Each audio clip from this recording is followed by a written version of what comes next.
Good morning, everyone. We welcome you to our Sunday morning roundtable discussion. This morning is Sunday, October 8th, 2017. And this morning, our morning prayer will be read by Lauren. O my God, I offer as a consecrated gift upon thine altar a heart dedicated to thy service, lips speaking only words of charity, love, and truth, thoughts striving to be only the true thoughts of the mind of God. Help me to endure unto the end, strong in the faith, powerful in the truth, all the influence that I can bring to bear, all the force of tongue and pen that is mine I offer in thy service. May heaven help, consecrate, and accept. Beautiful, thank you. Thank you. And then miscellaneous writings. We today in this classroom are enough to convert the world if we are of one mind, for then the whole world will feel the influence of this mind, as when the earth was without form and mind spake, and form appeared. Our subject today, before I continue, who would like to volunteer for reading the prayer for next Sunday? Otherwise, I will select you. I can do it. Oh, okay, Dale? Okay. And Shardy, you'll be the next week after. Thank you. Okay, our subject today are sin, disease, and death real. Golden text, Psalm 34. I sought the Lord, and he heard me and delivered me from all my fears. One thing we are going to work on today is to, with each one of us, eliminate this sense of fear. You know, fear is behind everything. Hate. That's wrong. Yeah, that's wrong. Yes, thank you. Everything that's wrong. So it's very important that we confront it, face it, and realize its powerlessness and its nothingness. In the lesson in Romans, it says, let every soul be subject unto the higher powers, for there is but one power. For there is no power but of God. So, as I wrote on the forum in Mrs. Eddy's home, they watch every morning, from 9 to 10 was to handle fear and to establish the all power of God. In the Blue Book, on page 96, Mrs. Eddy says, the first commandment forbids us to believe in a power apart from God. Think about that. Because what is the source of fear? Believing in another power other than God. That's it. And by doing so, as we've talked about, you become a Satan worshiper. You're believing in another power other than God Almighty.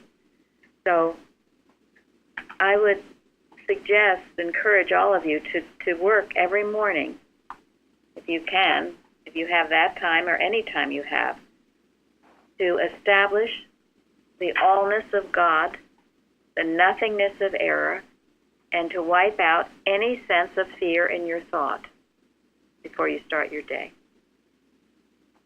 It's a wonderful way to start the day and to keep the day going. So that's our assignment for Yes. this week. For this week and for the rest of your earthly life. Yes. And as I said, I thought Jeffrey put it so well in his testimony that he sought the Lord and he heard me and delivered him from all his fears. And Jeffrey, you worked on it all the time, didn't you? And you still are working. Yeah. I many times a day, Yes, not just once. yes. Because the suggestions do come, don't they? That maybe God isn't right here, right now, taking care of me. Or maybe there is power in evil, and maybe it does have its source in whatever. I mean, there's a lot of weird beliefs that are quite common. That God knows evil. That he is a wrathful God sometimes. And to our physical senses, it would certainly appear that there is evil. Isn't that right? Yes. Something to be Yes, afraid. when you feel the turmoil in the world and the hurricanes and the nature, all the upheaval, yes, it's very easy to believe that God is not present amid the chaos. Mm-hmm. And that's why we had that beautiful watch that Carol wrote Thursday, about to stand unimpressed amid the, this wasn't it, but amid the jarring testimony of the senses, that's science and health, and to know that only good reigns is tremendous power, and we must do that. Because whatever appears to be not good is not true, and it is not of God. And that is for each one of us to prove for ourselves. That's why we have these lessons twice a year. And if we prove it for ourselves, we are proving it also for the world. The responsive reading, fear thou not, for I am with thee. Be not dismayed, for I am thy God. I will strengthen thee, yea, I will help thee. Yea, I will uphold thee with the right hand of my righteousness. I love what it says is, for I am with thee. Yes. I have suggested to some of you that you memorize this and keep it by your bedside. Keep it with you in your pocket. Always reminding yourself that God is with you. Don't be dismayed. I think the whole lesson this week is just wonderful. This is one of those lessons that are so inspiring, and one of them, from speaking for myself, I'm going to keep and continue to go back to it, because everything to the selections of the Bible and the ones of science and health are absolutely wonderful. So whoever wrote it, thank you. Thank you very much. Well, it's no coincidence that that our practitioner and Mary wrote it. Well, thank you. Gary told his tale. So. Okay, and then remember this. Behold, all they that were incensed against thee shall be ashamed and confounded. They shall be as nothing, and they that strive with thee shall perish. And that includes the negative suggestions that bombard you. Whatever strives against you shall perish. And this is a treatment for our nation and for every nation. But at the moment I'm speaking about our nation, because the fact we've had these hurricanes, the attack in Las Vegas, this is no coincidence. It's not just a random happening. It's an attack against us. And God said he will take care of it, and we need to know it. I wanted to mention, because yesterday in our Bible study, which I was so grateful for, but we were talking about the pure in heart. And all of you should be familiar with this Dixon letter. It's often on our carousel, if not always. Jeremy likes it too. But I'm going to read from it now, because it's about what we're dealing with in our nation and in our individual lives. This is, no, it doesn't have a page number, but anyway. Only the pure in heart and purpose and the honest can really withstand the swollen dragon of these days. With self-will, greed, hypocrisy in one's heart, one cannot be free from those mental qualities from without. Such as these are easy tools for the devil. It is the lamb that slays the wolf. It is the innocence and honesty and goodwill toward men that detect, check, and destroy the hypocrisy and lust that would swallow up the Christ in this age. However, the lamb can never be slain, for it is spiritual and real. Animal magnetism will finally disappear from the face of the earth, for it is not real and it has no true power, because the Christ was never crucified. Christian science can never be destroyed. It is destined to rule the world. Animal magnetism may delay the inevitable effect of the second coming of the Christ, but it can never prevent it from fulfilling finally the destiny of destroying animal magnetism. The time of this fulfilling depends upon Christian scientists. It goes on, but it is excellent, and it corresponds to what we were talking about yesterday, the importance of being pure in heart. Have a clean slate. Have a free feeling that there's nothing in you that you need to hide. You've let it all out. You've let God, you've repented of anything you've done wrong. You keep your slate clean on a daily basis. And so animal magnetism cannot touch you. Now, It's quite an invitation, isn't it? I mean, we can ask ourselves, do we want to be part of the progress for humanity? Do we want to be helpful in destroying animal magnetism? Or are we going to be part of the problem? Be asleep to it. Be selfish. Allow another 1900 years of darkness. Exactly. Exactly. and when you take this proactive approach, you are handling fear. It won't even be able to get to you because you've already attacked it, okay? You're already on the offensive. Be on the offensive.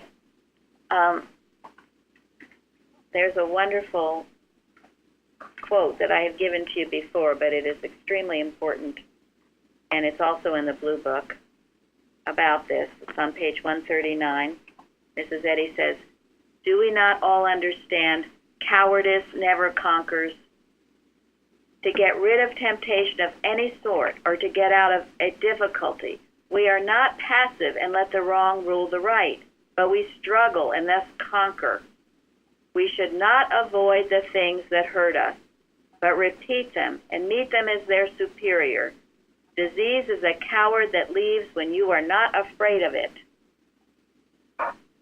So, be on the offensive. Cowardice never conquers. If you've got any fear in your thought, face it with the omnipotence and all power of God. Can I say something? Please. Isaiah 41, this is God's promise, isn't it? He's making a promise to us. He We is. don't have to do all the heavy lifting, do we? And I noticed, "Fear thou not, for I am with thee. Be not dismayed." The same thing is said in Joshua earlier in the Old Testament. The book of Joshua says here, verse 9, "Have not I," another promise, "have not I commanded thee? Be strong, of a good courage. Be not afraid, neither be thou dismayed. For the Lord thy God is with thee, whithersoever thou goest." Joshua 9. And here it is again, Isaiah 41. Yes. Yeah, you would think that perhaps it's maybe one of the laws of the universe, huh? It is if you respect it enough. Well, that's just it. God is with us because there is nothing else with us. The question is, do we acknowledge it? Do we respect it? Do we let him govern our lives? Or do we believe that there's some other mind that we are subject to?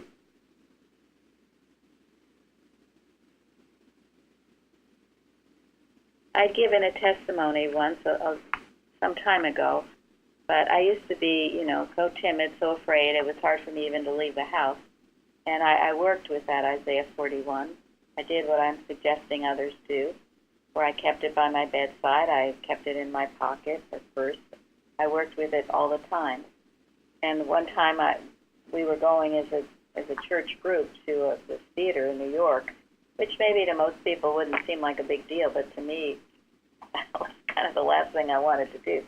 So I worked with that statement, and I would not let any other thought come to me than that God was going to be with you. He was going to hold my hand. He'd be right there. I didn't have anything to fear. And I had a wonderful time. I ended up my ticket. I had an aisle seat. That meant a lot to me. I wasn't stuck in the middle of hundreds of people. Anyway, I proved it. As we talked about yesterday, I could put next to that verse T and P. Tried and proved. Tried and proved. So I think the key is that it absolutely has to be done with God, because I was such a fearful child, and then I handled it, or so I thought, and that really fooled me, because the only way I knew how to handle it was on a material basis, and that is not handling it at all, because I just figured out finally recently here that it is a huge problem of latent things that are hidden from my childhood, but they're hidden because I thought I had gotten rid of them, because I was using material means. And now I can work through God, and what a difference that's making. yes, because otherwise it's just human will. And Mrs. Eddy talks about the difference between animal courage and moral courage, doesn't she? Yes. Yeah. The animal courage is the human will that just sort of sucks it up and goes right ahead without any moral compass. But moral courage is the courage that you obtain by knowing that you are obedient to God. One of the definitions of fear that we learned early on from Mrs. Evans is disobedience to God's law. Why would you ever be fearful if you were in complete and full obedience to God's law and confident in that law? And you would feel the closeness. You would feel there's a power and presence here now, which gives the comfort. Exactly. And that's the moral courage that overcomes fear.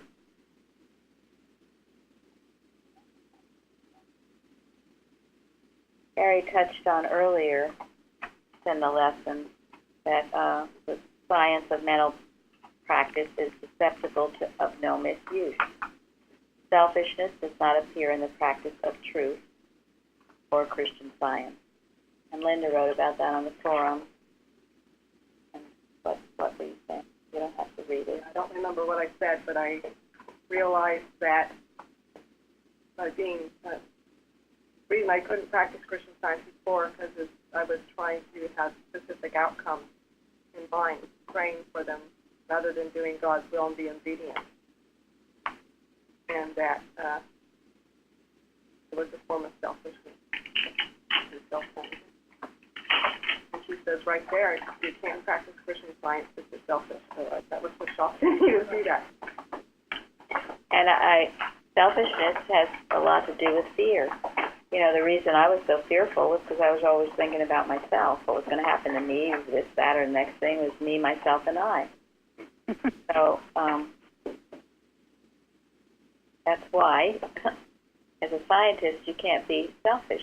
You will find if you're thinking of others, your fear will go because that's something else, another main point.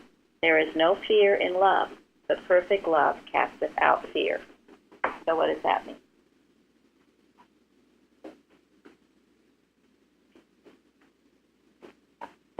Well, think about,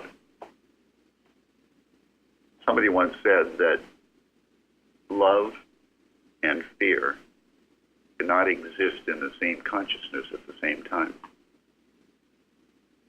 If your heart is full of love, I mean, this godly love, you're too busy doing God's work to be afraid of anything.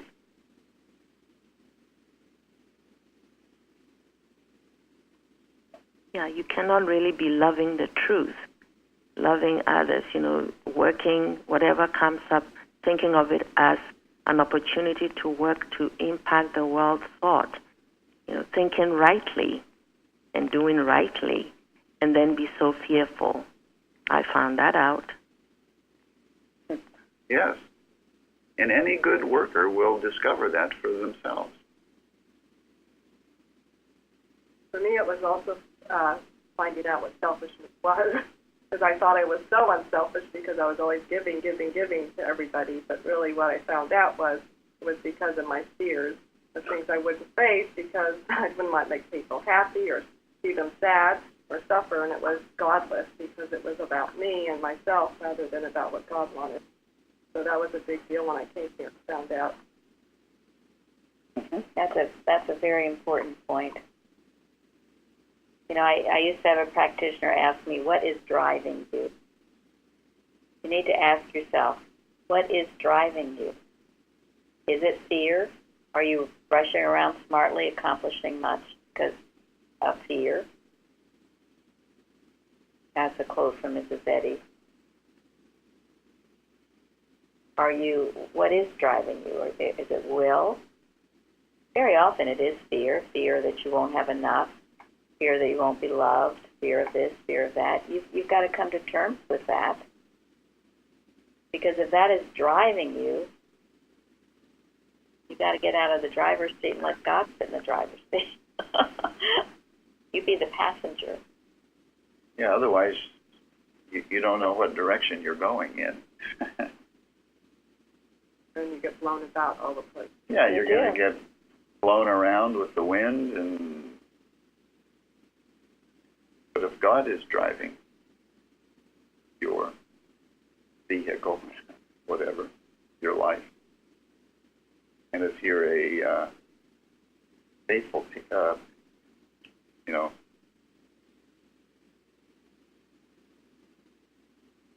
passenger, then things work out. I find it very hard sometimes to be the passenger. My instinct is usually to I can do that, or let me do that, or I have to do that, and I have to constantly remind myself. I find it difficult at times, I have to say. I don't know anybody who doesn't find it difficult at times. That is why we have to constantly be prepared to let pride be burned out. That is why it is so essential to have the humility of Christ, to give everything to God. And like you said, it's not an easy thing to do, but it's definitely a worthwhile project, because in total humility is the strength that overcomes all fear.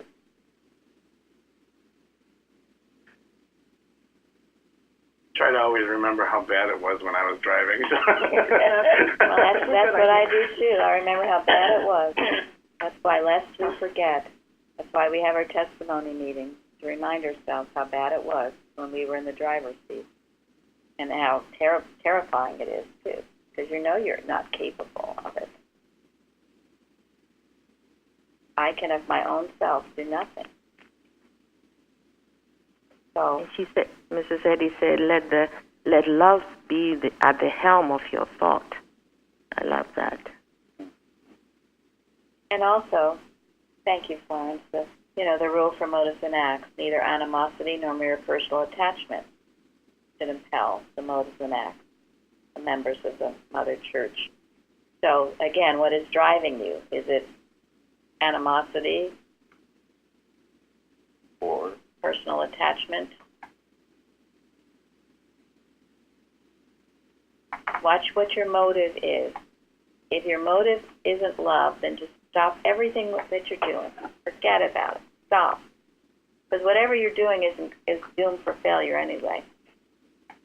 So just stop until you get your peace and a sense of love in your heart. And then take up the work again. And you have to keep doing that all day, and you keep doing it all day. if you work at it, it'll become more and more natural, and over time it'll become easier. Although you continue to have to watch.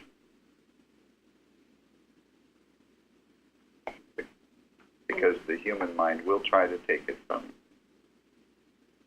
one way or another. You know, it's interesting in hearing a little bit about what happened. I mean, it's anytime there's some kind of an attack, like the one we had in Las Vegas. The first responders are trained to do what? Run towards the problem. They go right in. Thank you. They run toward the danger. Would you be willing to do that? While everyone else is running the opposite direction. They run toward the danger. Cowardice never conquers. And because they do that, tremendous things happen. They save lives, wonderful things happen. It's quite a sobering question to ask yourself. But what motivates them? Instead of fear, what is motivating them? Love. Love. They love. They forget themselves, and they only want to help.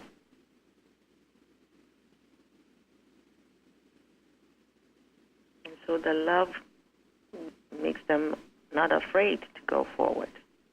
Right. Exactly.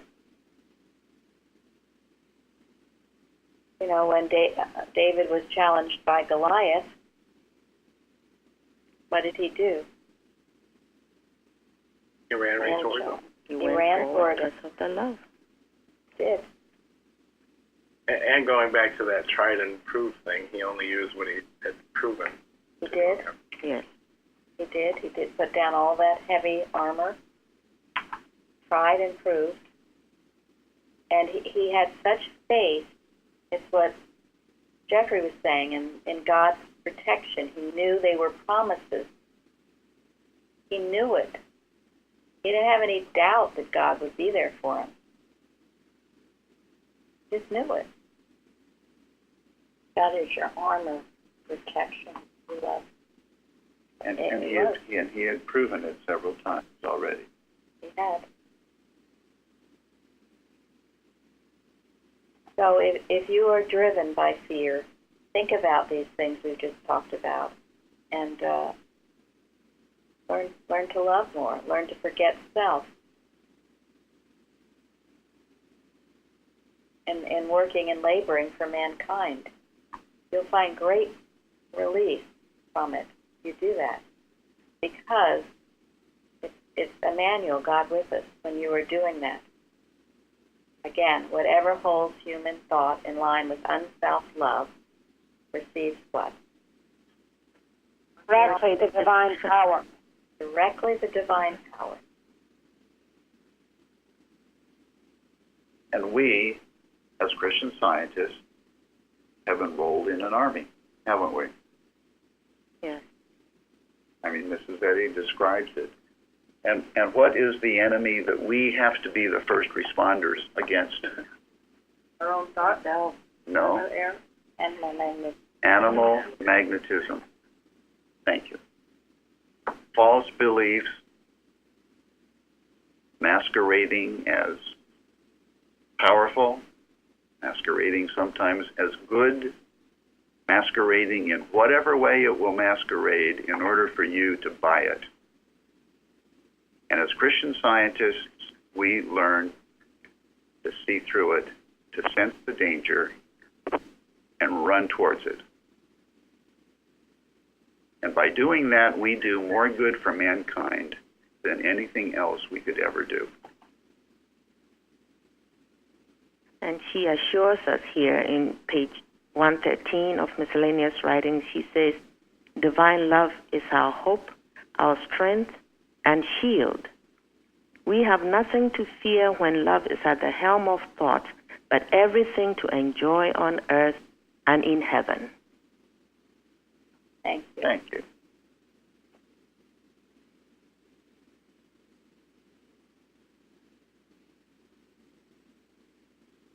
Now, we have these visitors today, so I wanted Ted to tell us a little bit about their group in Toronto. Well, it's a small, tightly knit group, and it started how many years ago? 8? About 8 years ago, as a lesson reading group. At that time, the lesson from Boston, and a couple of times I tried to dismantle it, but it get back together by itself. And at a certain point, we found that people getting asleep from the lessons and not getting any spiritual benefits. We tried to shorten them by storing some not significant portions, but it didn't work. And then we tried all-time lessons, Mrs. Eddy Time's lessons, and they were good and very strong and powerful, but people were somewhat scared of them, so we quit those lessons too. And then I found some kind of lessons other than the printed by Mother Church lessons, and we tried those lessons, and they were short and sharp, and they pierced the hearts like a sword. And all of a sudden, everybody woke up, and lessons became fruitful, and healings increased. So last year, we decided to check who are these people making those lessons, and we came here and found the plain field. Thank you. Telling him about the word Plainfield and about our church. So, yeah, I mean, isn't that wonderful to hear? Our lessons woke them up. They were piercing, which is what a lesson should be. And I mean, when we started writing lessons many years ago, we did it because the same problem. On Wednesdays, everyone was alive and awake and listening to the readings and the testimonies, but Sunday, everyone was either falling asleep or getting headaches. Reading the Boston lesson. Reading the Boston lesson. Okay, and yes, it is science and health in the Bible, but if the thought behind it is not pure, then if you're not handling that thought, you will come under it. So, we began writing our own lessons. Thank you. That was very encouraging to hear that. And they have a group of, 6 or 7 or more? Yeah, true story. And they listen.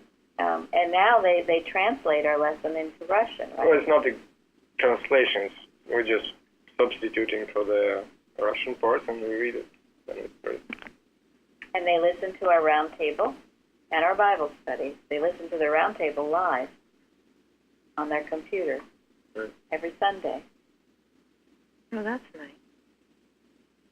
It is. You know, there's here we only hear certain voices and all of you on the teleconference, which I'm very, very grateful for. But there are many others who are listening on the computer and SoundCloud and YouTube, which I'm also very, very grateful for. But we don't hear them, but they're there listening. And so hello to you all. We're so glad you're with us. And Ted also told me this morning that people who aren't even interested in church are beginning to listen to our... Right, I had several patients from the United States who quit the church and not going to the church long time, and they still listen to this roundtables and reading stuff. Wonderful. So grateful. So, word is spreading and getting out, and we just keep praying and working. He also said something very interesting about, well, he's come from a communist country. And what did you say about the? Well, lately when I learned about the malicious animal magnetism and how it works, like how it's mesmerizing the people, which these days is called hypnotism, right? It's an ancient word, mesmerism. I realized that most of the communist meetings, which were plenty, they would do them regularly. They were designed exactly to do the same, to put people asleep. So about 15 minutes from the lecturer to start reading pre-approved text, people would fall asleep deeply until the end of the lecture. Form of Now I realize mesmerism. it was a form. It was a form of mesmerism. Now it's gone mostly, but don't be so naive. Communism is not gone. It's just moved to different countries, particularly in the United States and Canada. Yeah, he said it's left Russia, it's come to the United States. Yes, it has. And that's why we have to be sharp and piercing and awake, so we're not mesmerized. And if you don't think the organization is not mesmerized, you think again. So, in order to do this work, we have to stay awake. And the reason, well, in the Communist Manifesto, which we years ago studied somewhat, but it said it would take over our country not by force, but how? From within. From within. And one of its prime targets is what? Youth. Youth. Youth. Okay, yeah. Oh, youth. Oh, Youth. yes, youth. Right. Okay, youth. Right, Okay, corrupting the youth yes. Corrupting the youth. and eliminating as much as possible religion, And particularly specifically Christian Science.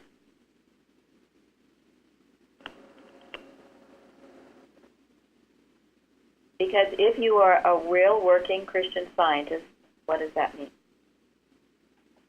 You're awake and alert. You can't be mesmerized that way. Thank Correct. You cannot be mesmerized that way. I remember also when I was younger, I also came from a communist country, and we'd been waken up by these. There was a school nearby, and they had waken up in the morning by these military hymns, and they were over and over and over again. And to this day, I remember a lot of those hymns. I mean, I will wake up and just hear that, and it usually was a catchy tune, or it was something that just rhymed, and it was very easy to remember. So yes, they use a lot that kind of indoctrination by either music, hymns, or military hymns, or by readings. We were in school also told to read the Communist Manifesto, and I remember reading it. And like I said, a lot of the hymns, I still close my eyes and it will just pop into my head. Thank you. Now, we're talking about communism, but of course there are other avenues for this type of hypnotism, which we've talked about. It certainly is in the Dixon letter. Esoteric magic and Roman Catholicism. Our dear Melissa in Australia had written a very tough watch on a whole list of things that to be handled, to know the nothingness of it. Certainly our media, our television, our Hollywood, they're forms of mesmerism. And if you don't think so, you better think again. And wake up. And right. wake up. You can't just sit and idly look at some of these things and think you will be exempt from becoming mesmerized by it. And then it's like this big dream going on. And the more and more people are seeing it, mesmerized by it, the bigger the dream seems to be, the more power it seems to have. But remember, it's always a dream. Always a dream. That's how we can handle it. And that's why Christian Science is at war with the senses.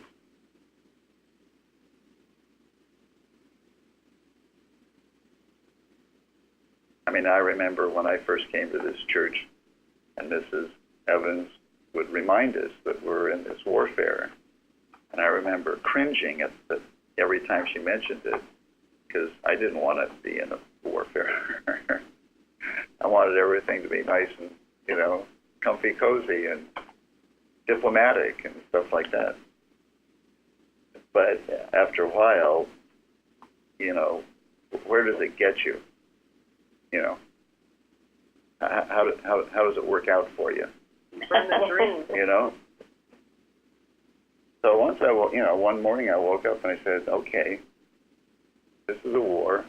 I better get ready for it and be ready for it.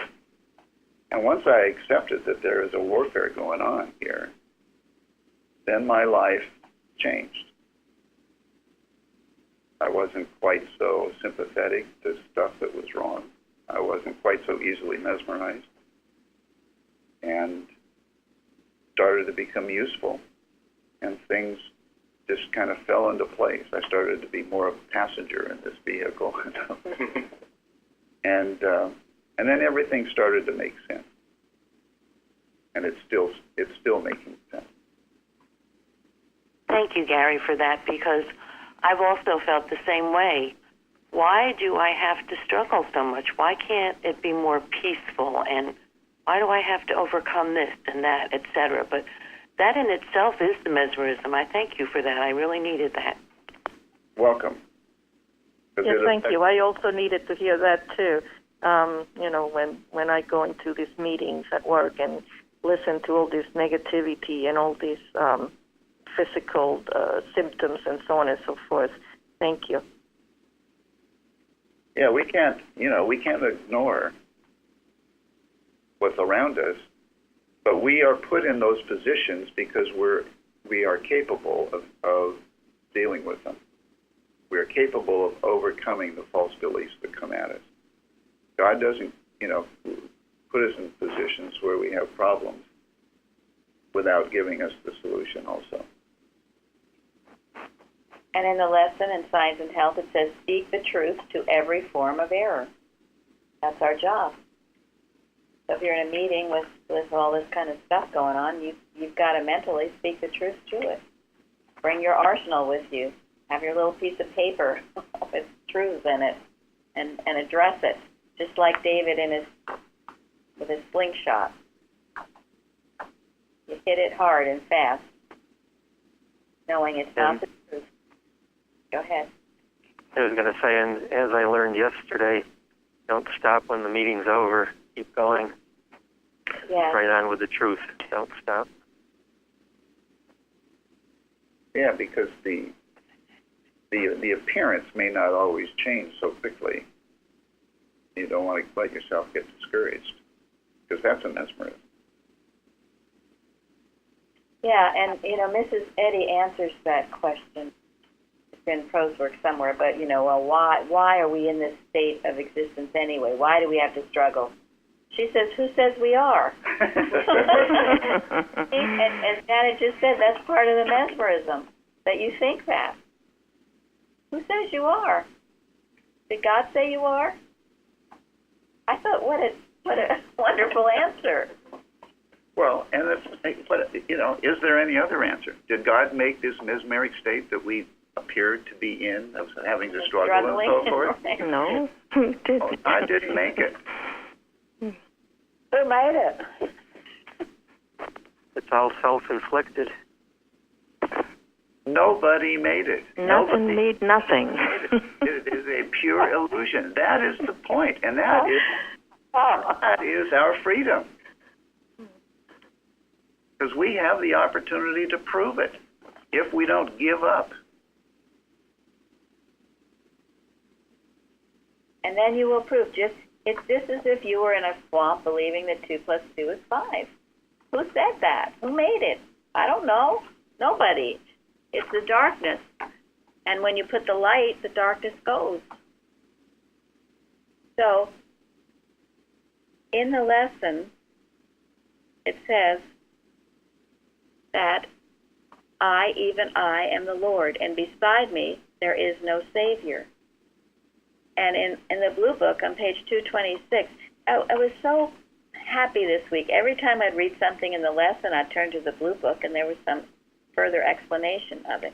So anyway, in the Blue Book on 226, Mrs. Eddy says, declare continually your own perfection and freedom, and let the true and divine idea destroy the mesmerism that argues that you were sad and unhappy, or I will add, sick, in a struggling situation. And then she says, this idea is your Savior. Isn't that perfect? Declare the truth for yourself, continually for your own perfection and freedom, and let the true idea, a divine idea, destroy the mesmerism that's arguing to you. So let the true idea that 2 + 2 = 4, declare for it, it will destroy the mesmerism that says it's 5. And then you'll prove that it was nothing in the first place. And you will prove the truth of Mrs. Eddy's words when you ask the question, why are we in this horrible state? Who says we are? Who's telling you that? I am. Well, Tom says he's telling us. It's no better than to listen to Tom. That is why we can trust absolutely nothing that the material senses tell us. Absolutely nothing. The senses tell you you're sick. It's a damn lie. The material senses tell you you're tired, worn out. It's a lie. When the material senses tell you you can't see anymore or hear anymore, it's a lie. So, Ted, tell him you're healing. It's a little healing, but it was nice. About 3 weeks ago, I was trying to clean my ears, and I applied too much power, and I think I penetrated the ear because I became instantly deaf on the right side, and the blood came out, and it was painful, and it was scary.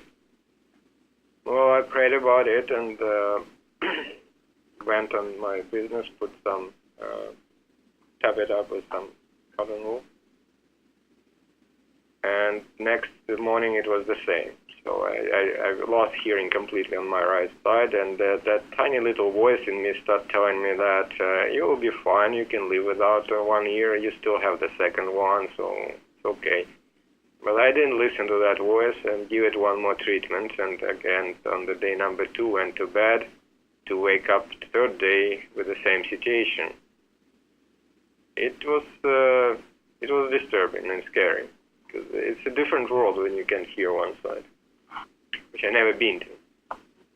And on the third day, about up to 9ish, between 9 and 10ish, all of a sudden I hear this sound like pop, and it's open, and I regain full hearing on the right side. I said, okay, that's nice. Maybe it happened naturally by itself. It just grow back together or whatever. So I went on my day, and then the end of the day I decided, yeah, well, let's clean all that refuse, because it was dripping blood and some kind of liquid, right?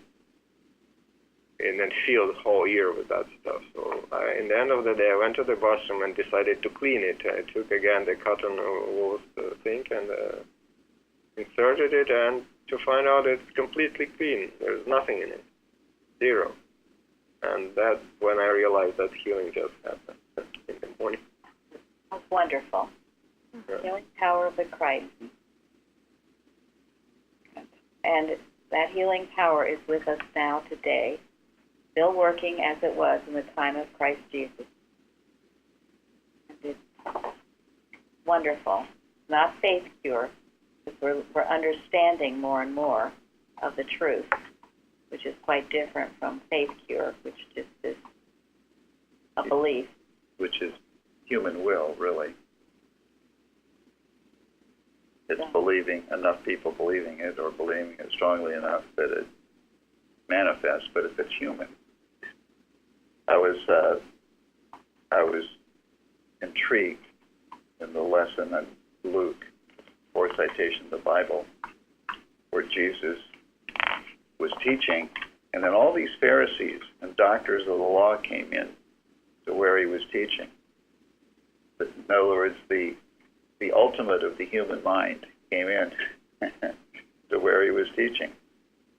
But it says, and the power of the Lord was present to heal them. Here he was, but the power of the Lord was present to heal them. I thought, what was the power of the Lord? What brought the power of the Lord? Well, it just means that Jesus was so in the truth that nothing but the power of God could be present, even with all of his human mind in the room. Jesus was not impressed. And that Christ's power vanquished it. I have that underlined in my lesson too. I just thought that was beautiful. What a thing to think of. Do you ever think of that the power of the Lord is present to heal you? It always is.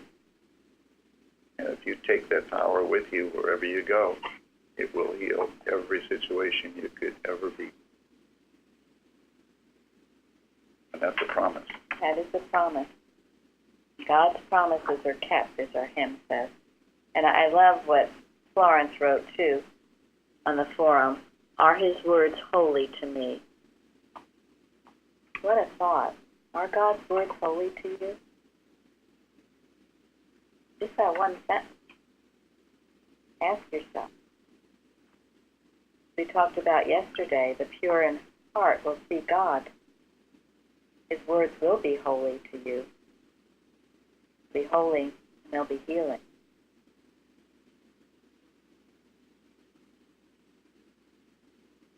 All right, we're going to end in the Blue Book today since I was so in love with it all week. It's on page 216. I'll have Gary read.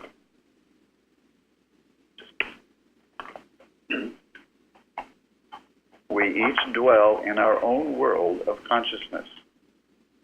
We look out through the windows of this consciousness and behold the passing procession of mortal mind. Day after day, we have been lured forth, have been pressed into the world, lost our individual peace and poise in divine mind, and found ourselves dragged through the uncleanness, the pain of the procession. We seek to regain our own home of consciousness, wiser for the experience, thinking we will not again become part of error's pageant. But here, let the newer understanding of love guard well your door. Stay in your own home of demonstration. Keep your peace. For idle curiosity, criticism, or even false sympathy may lure you forth. Wherein lies the wisdom of the serpent? To hide itself. Therefore, hide yourself in the understanding of Christian science, be it great or small. We have all in some way needed the experience we have had. Never be found as a Christian scientist mourning over an experience. It is a thing of the past, but not so the manifold power and presence of God resulting therefrom. Thank you. Thank you all for joining our roundtable, and we will go forward now to a powerful service that is going out to meet the need. Thank you. Thank you. Thank you. Thank you very much. Bye-bye.